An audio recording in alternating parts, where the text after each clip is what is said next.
My new neighbor knocked on my door one Saturday evening and asked me to pretend to be her boyfriend, because her ex was going to be there. Not a text.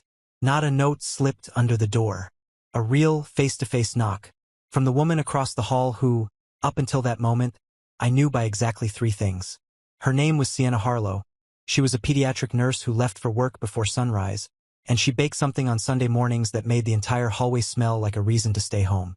She was my new neighbor. Nothing more. But she was standing at my door in a rust-colored dress that told me she was already dressed for the evening, with eyes that told me she was running out of time and options. She didn't ask for flowers. She didn't ask for money. She asked me. A man she'd spoken to maybe a dozen times in 6 weeks, a man she barely knew, to walk into a rooftop party beside her, hold her hand, and convince the one person she needed to believe it most. Her ex.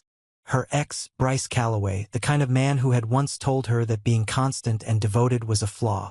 The kind of man who could walk into any room and own it, but couldn't hold on to the one woman who had given him everything. She needed a boyfriend, even a pretend one, because she had told Bryce she had moved on. But she hadn't. And me? I was just the new neighbor across the hall who had quietly, foolishly, without any permission or reason, started noticing everything about her. But she didn't know that. Not yet. I looked at her for exactly 3 seconds. 3 seconds of her standing in that hallway, fingers laced together in front of her like she was bracing for a verdict. Chin lifted just enough to look confident but not enough to hide the nerves underneath. 3 seconds was all it took. "Let me change my pants," I said. She blinked, like she'd rehearsed every possible response I might give, and that wasn't one of them. I stepped back and opened the door wider, and she walked in. My apartment is what it is. Drafting pencils on the table, architectural blueprints pinned to the wall, a coffee mug I'd reheated twice sitting on the kitchen counter. Nothing staged, nothing impressive, just the honest, slightly cluttered life of a 32-year-old architect who spent more time designing spaces for other people than thinking about his own. But she didn't look uncomfortable. She looked around the way people do when they're reading a room. Slowly, quietly, like the details were telling her something about me that she hadn't had time to learn yet. I heard her start to pace from behind my bedroom door. Soft, measured footsteps, back and forth. I learned later that's what Sienna does when her mind is working overtime. She paces, like her body needs to move when her thoughts get too heavy to sit still with. I buttoned a navy shirt in the mirror and tried not to think too hard about what I was doing. I was helping a neighbor. That was all. A simple, neighborly, completely ordinary favor. I almost believed it. "I need to set some ground rules," she said the moment I came back out. "Already ahead of you," I said. She almost smiled. Almost. "We met because of the apartments. That part is true, so we use it. If he asks how long, we keep it vague. If I squeeze your hand twice, change the subject. If I say remember that place we went to, just agree with whatever comes next." I studied her. "You've been planning this for a while." 45 minutes, she said. "That's either very prepared or very desperate. Can't it be both?" This time she did smile. Small, reluctant, like it slipped out before she could stop it. And right there, that tiny, unguarded smile in the middle of a moment she was trying so hard to hold together. That was the thing. That was the exact moment I understood I was already in trouble. Because the favor she was asking for was simple. But what I was already feeling standing 3 feet away from her was not simple at all. "What do I get out of this?" I asked, mostly to buy myself a second to think. She paused. "What do you want?" I could have said 100 things. I said the only safe one. "You bake." I've smelled it from across the hall. 3 times. She stared at me. Then something in her face loosened. The tightness around her eyes, the set of her jaw, all of it released at once. "Done," she said. "And Caleb." It was the first time she'd said my name. She said it carefully, like she meant it. "Thank you." Really. I just nodded. But inside, something I'd kept very quiet for 6 weeks got significantly louder. The rooftop of Ashford Rise was 7 floors up and dressed like a dream tonight. String lights stretched pole to pole overhead, swaying gently in the warm evening air.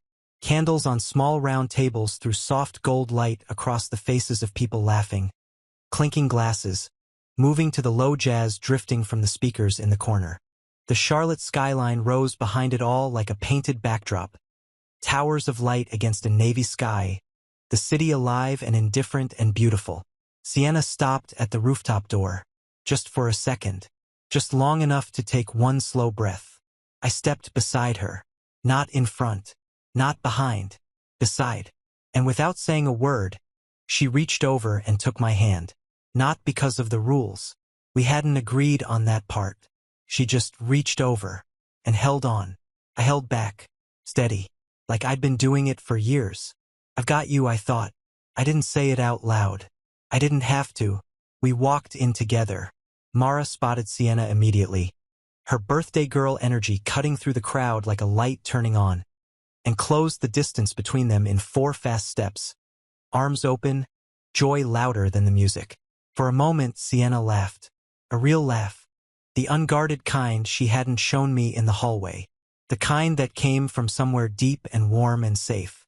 I watched it happen and felt something shift quietly inside my chest. But then I felt it. That change in the air. The way a room doesn't get quieter, but feels like it does. The way your instincts know something before your eyes confirm it. I followed Sienna's gaze to the far side of the rooftop. And there he was. Bryce Calloway. He was standing near the railing with a drink in one hand and a posture that said he owned the floor beneath him. Tall, built, the kind of handsome that doesn't have to try because it never had to.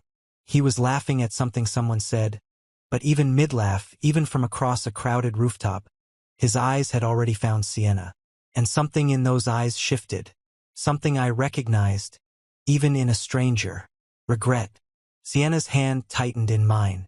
Not the two-squeeze signal. Just tighter.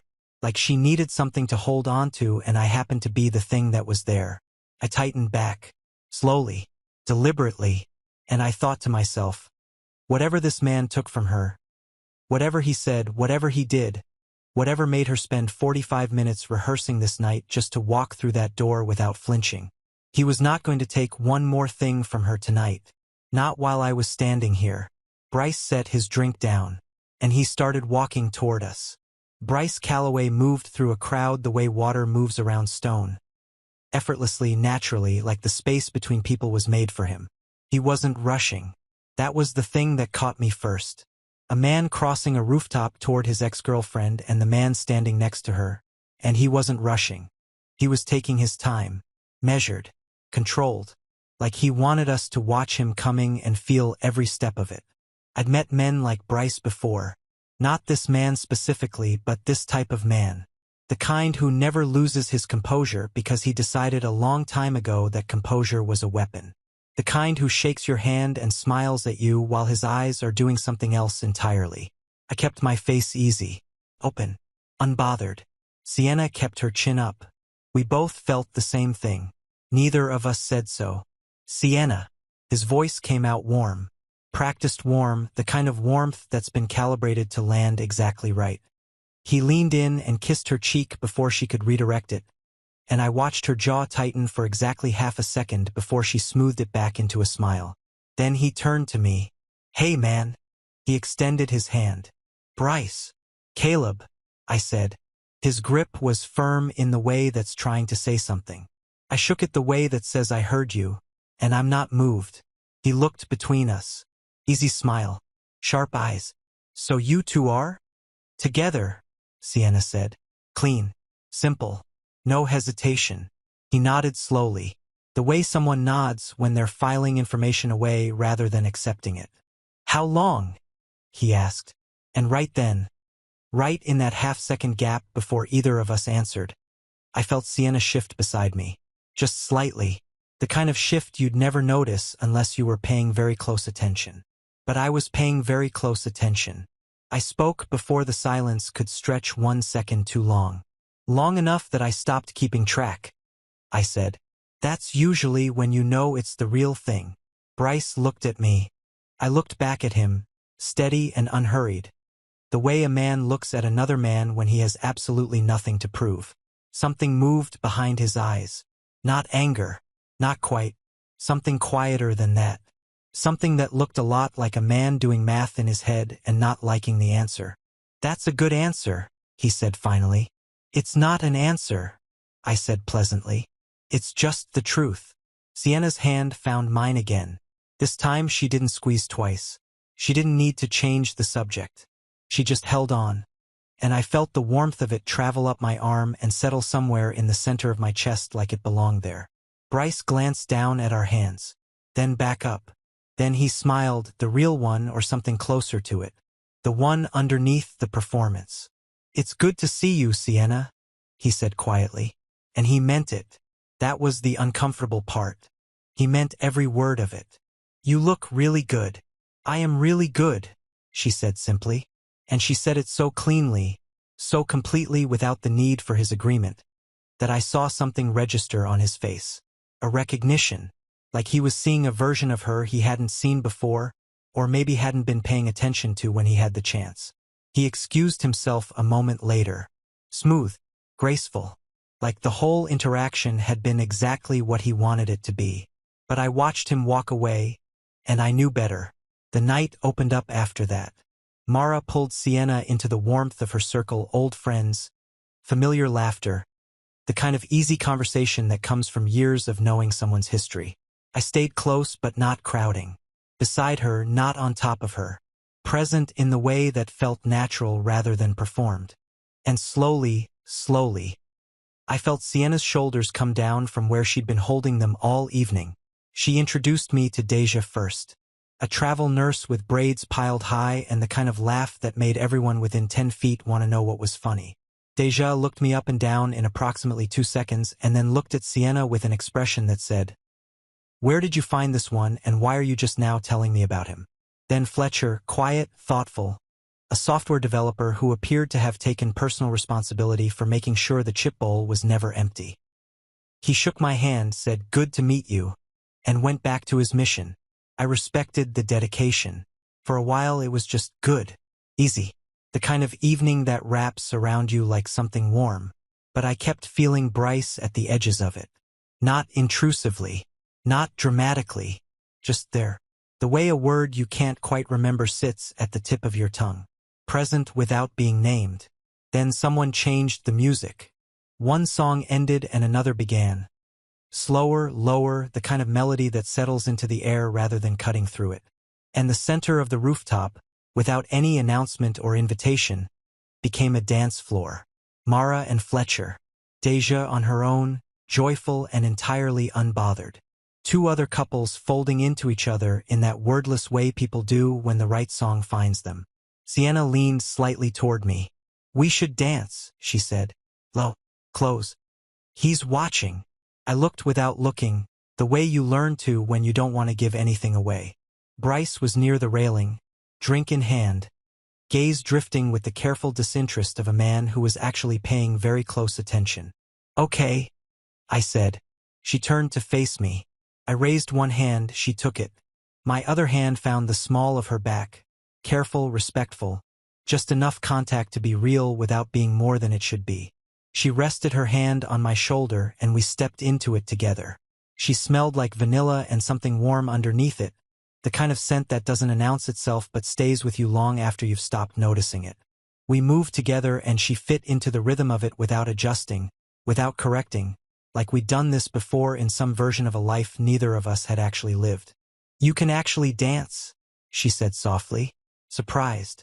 "My grandmother made me take lessons when I was 11. I said. "I hated every single class. I've since reconsidered entirely." She laughed. Quietly, her shoulders dropped another inch. "He's still looking," she murmured. "Let him look," I said. "You're not here for him tonight." She tilted her head back to meet my eyes. And there it was, that moment.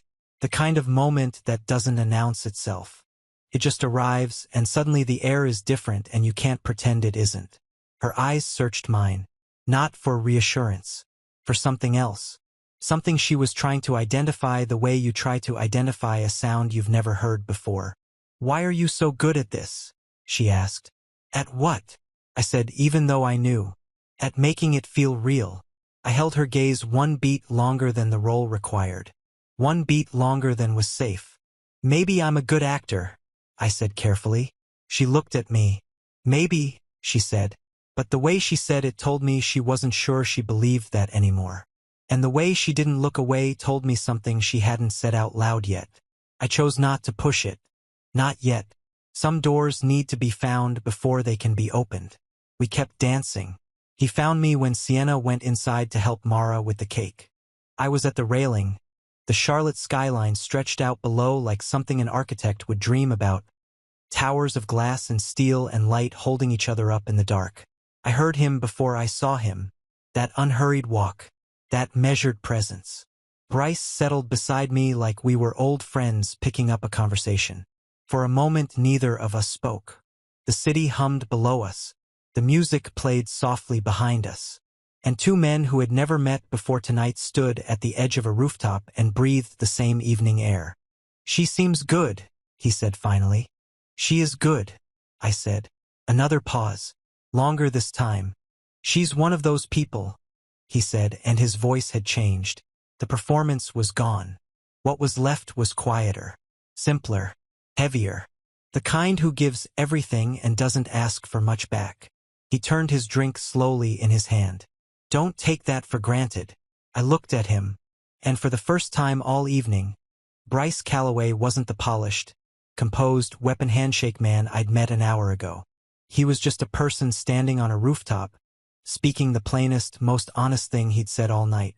The warning wasn't for my benefit. It was for his own. "I don't intend to," I said. He nodded once, finished his drink, and walked away without another word. I stood there at that railing for a long moment after he left. The skyline hadn't changed. The music hadn't changed. The evening air was still warm and the string lights still swayed gently overhead. But something inside me had shifted. Because what Bryce had just done, in the plainest, most unguarded moment of his entire evening, was hand me the one thing I hadn't realized I'd been waiting for. Not permission. Not confirmation. Clarity. He had looked at what he had, understood what it was worth, and still let it go. And now he was standing on the outside of it, at a party that should have been ordinary, watching someone else hold the hand he'd had the chance to hold and chose not to.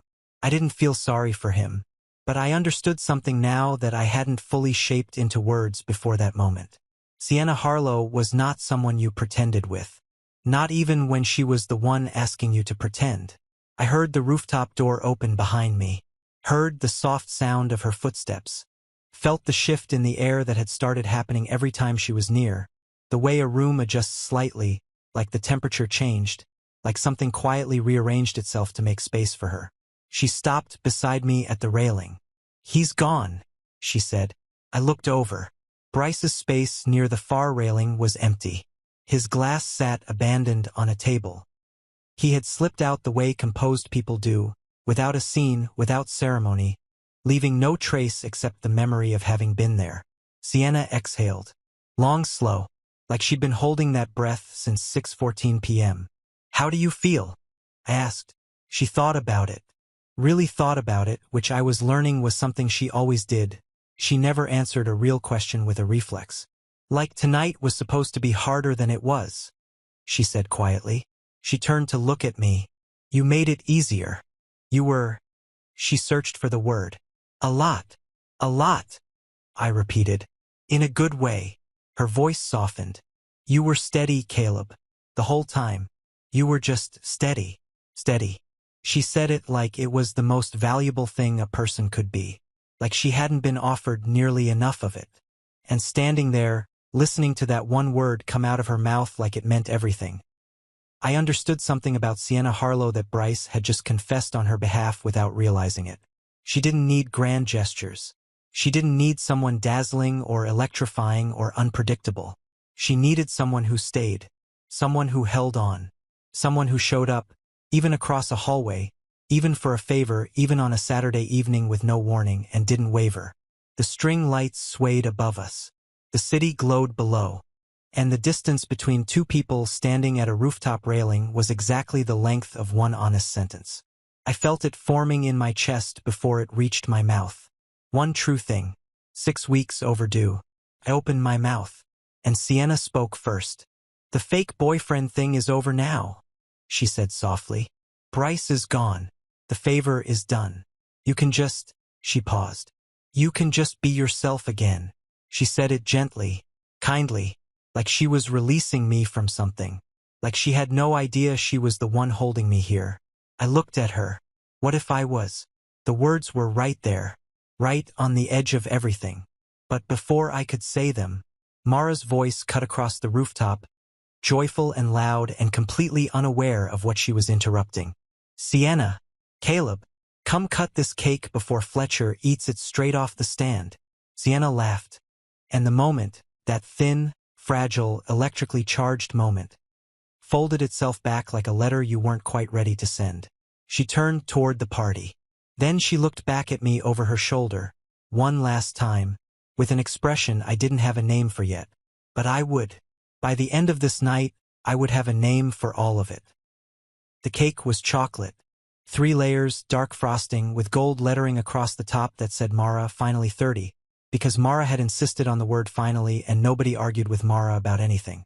Sienna stood beside me while Mara blew out her candles, and somewhere in the middle of everyone singing, off-key, loud, completely committed, Sienna started singing too, under her breath at first, then louder, then fully, unself-consciously, with her eyes crinkled at the corners and her head tilting slightly to the left the way it did when she was happy without thinking about it. I didn't sing.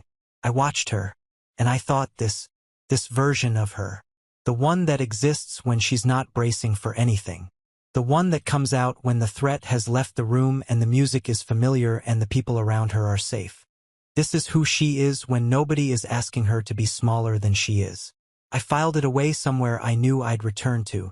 The party thinned out the way good parties always do. Gradually, reluctantly, in small groups who keep saying goodbye and then standing there for another 20 minutes because leaving feels like giving something up. Deja hugged us both like she'd known us for years. Fletcher shook my hand quietly and said, "Come back sometime," which from a man of approximately 12 words total felt significant. Mara held Sienna for a long moment, said something low in her ear that made Sienna laugh and shake her head, and then looked over Sienna's shoulder at me with an expression that was warm and knowing and entirely too satisfied. I made a mental note to ask about that later. By 11, the rooftop belonged to the night. The string lights still swayed. The candles had burned low. The city below hadn't changed. Still glowing, still breathing, still moving through its own life, completely indifferent to the 2 people standing at the railing above it. Sienna had her arms folded loosely in front of her. Not closed off, just resting, like she'd set something down that had been heavy and was still getting used to the lightness of her own hands. I stood beside her. Neither of us spoke for a while, and the silence wasn't awkward. That was the thing. It was the kind of silence that only exists between people who have crossed some invisible line together, some threshold that changes the quality of the air between them. We'd been strangers this morning. We were something else now. I didn't have a clean word for it yet, but I felt its shape. "He told me I was too constant," she said. She didn't look at me when she said it. She looked at the skyline, like she was giving the words somewhere to go other than straight at another person. "Bryce," I said, when he ended it. Her voice was steady. She'd made peace with the facts of it, if not the feeling. "He said I was predictable, that I made things too easy, and he needed someone who kept him on his toes." She exhaled, short, quiet, like a small thing escaping. "He said it like it was a character flaw, like being reliable was a problem." She paused.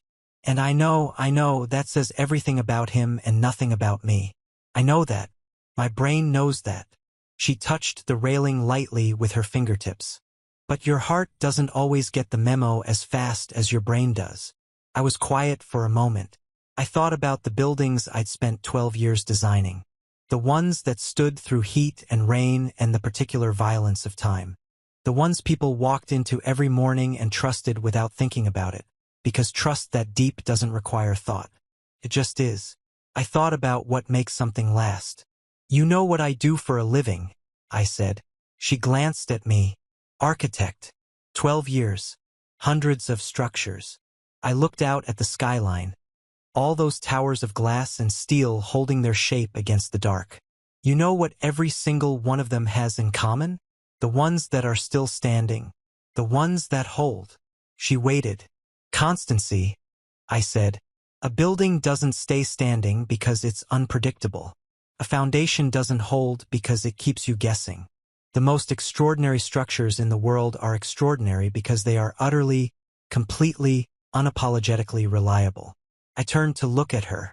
Constancy isn't a flaw, Sienna. It's the most sophisticated thing a person can be. It takes more strength to stay steady than it ever takes to be chaos. She looked at me, really looked at me.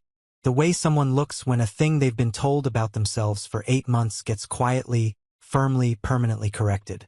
Her eyes were bright, not with tears or not just with tears, with something that looked like relief. The deep, cellular kind of relief that happens when you've been carrying a wrong story about yourself for too long and someone finally, gently, takes it out of your hands. You're an architect, she said softly. You're biased. I'm an architect, I agreed. I'm also right. She laughed, and it broke the solemnity of the moment open like a window being pushed up on the first warm morning of spring. All that held air rushing out, all that fresh air rushing in. I laughed with her. We stood on that rooftop laughing at nothing and everything. The city glowing beneath us, the string lights warm overhead. And when the laughter settled, when the air went quiet and soft again, she looked at me, and her expression had changed. Not dramatically, not all at once. The way a sky changes just before morning, so gradually you can't catch the exact moment it shifts, but suddenly you look up and everything is different. Caleb, she said. Yeah. The favor is done, she said slowly, like she was choosing each word. Bryce is gone. The whole pretend boyfriend thing, it's over. You don't have to. She stopped, swallowed. You can just be yourself. You don't have to keep. What if I was? I said quietly. She stopped. The string lights swayed above us. What? She said. What if I was being myself? I said. The whole time. The silence that followed was the fullest silence I have ever stood inside of. Not empty, not uncomfortable, completely, entirely full of everything we'd both been careful not to say since the moment she walked into my apartment and started pacing. On the dance floor, I said, when you asked me why I was so good at making it feel real, I turned to face her fully. I wasn't acting, Sienna. She went completely still. I've lived across that hallway for 6 weeks, I said, trying to figure out how to go from a hallway nod to an actual conversation without making it strange. And then you knocked on my door tonight with the easiest reason in the world to spend an evening beside you. So I took it. I paused. The favor was yours. Everything else was me. She was looking at me with an expression I didn't need a dictionary for anymore. She was looking at me like someone who had just found the thing they didn't know they'd been looking for, and was trying to decide whether to trust what they were seeing or protect themselves from being wrong. The hand-holding, she said slowly. You didn't have to hold on that tight. I know, I said. And when he asked how long we'd been together, and I said long enough, she paused. You let me say that. It was your night, I said. But if you'd asked me, I would have said not long enough yet. The city glowed beneath us. Somewhere far below, music played from an open window on a street we couldn't see. The candles on the rooftop tables had burned all the way down, leaving just the string lights, warm and golden and unhurried, doing the only work that still needed doing. Sienna Harlow looked at me for a long moment. Then she reached out, and she took my hand. Not the way she had all evening. Not for show. Not for Bryce. Not for any reason except the most simple and honest reason two people ever reach for each other. Because she wanted to. Her fingers laced through mine slowly, deliberately, like she was making a decision with every knuckle. You should have just knocked on my door, she said softly. You're right, I said. I should have. I would have said yes. To what? The corner of her mouth lifted. That small, reluctant smile. The one that slipped out before she could stop it. The one I'd been keeping somewhere safe since the first time I saw it in my apartment doorway. To whatever question you were too careful to ask, she said. I looked at her. At this woman who was warm and steady and guarded in the ways that made sense and open in the ways that mattered. at this person who had knocked on my door in a rust-colored dress with 45 minutes of preparation and a nervous smile, and had somehow, without either of us planning it, turned an ordinary Saturday into the most important night I'd had in years. "Sienna Harlow," I said, "will you have dinner with me? A real dinner.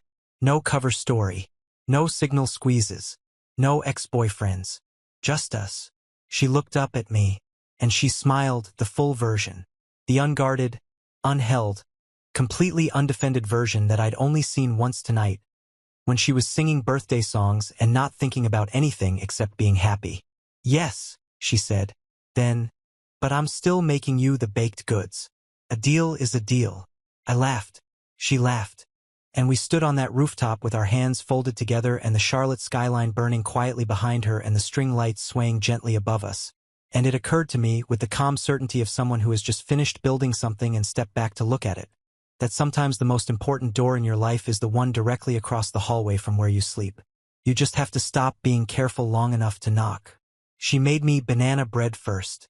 It appeared outside my door on a Sunday morning in a dish covered with foil and a small note that just said, "A deal is a deal." I stood in my doorway in my socks holding that dish, and I smiled like an idiot for a full minute before I went back inside. Then came brown butter chocolate chip cookies. Then a lemon loaf that, I am not exaggerating when I tell you, rearranged something in my understanding of what food could be. Tuesday became our night. Alternating apartments. Trading the cooking. Arguing about whose playlist was better. An argument she won every single time and which I have never once admitted to her face. The hallway between 7C and 7D, which used to be the polite distance between two people who didn't know each other yet, became the most comfortable 12 feet in the entire building. 3 months later, Mara told us over Sunday brunch, completely without remorse and with the specific satisfaction of someone who has been waiting to say something for a very long time, that she had invited Bryce to the party on purpose. Sienna put her fork down. "You planned this." "I prefer curated the circumstances," Mara said. "Mara, you had been living across from that man for 6 weeks, and the most you two had exchanged was mail and good mornings." She gestured at me with her coffee cup. "Someone had to do something." I looked at Sienna. Sienna looked at me. "She's not wrong," I said. "Don't you side with her," Sienna said. But she was smiling. She was already smiling. And across a Sunday brunch table, with syrup on the plates and coffee going warm in the mugs and Mara looking entirely too pleased with herself, Sienna Harlow reached across the table and took my hand. Not for show. Not for anyone watching. Just because. And I held on. The way I intended to keep holding on. For as long as she'd let me. Because that's the thing nobody tells you about the person who lives across the hall. They're not background. They're not coincidence. They're not just a neighbor. Sometimes, if you're paying attention, if you're brave enough, if you knock when it counts, they're the whole story.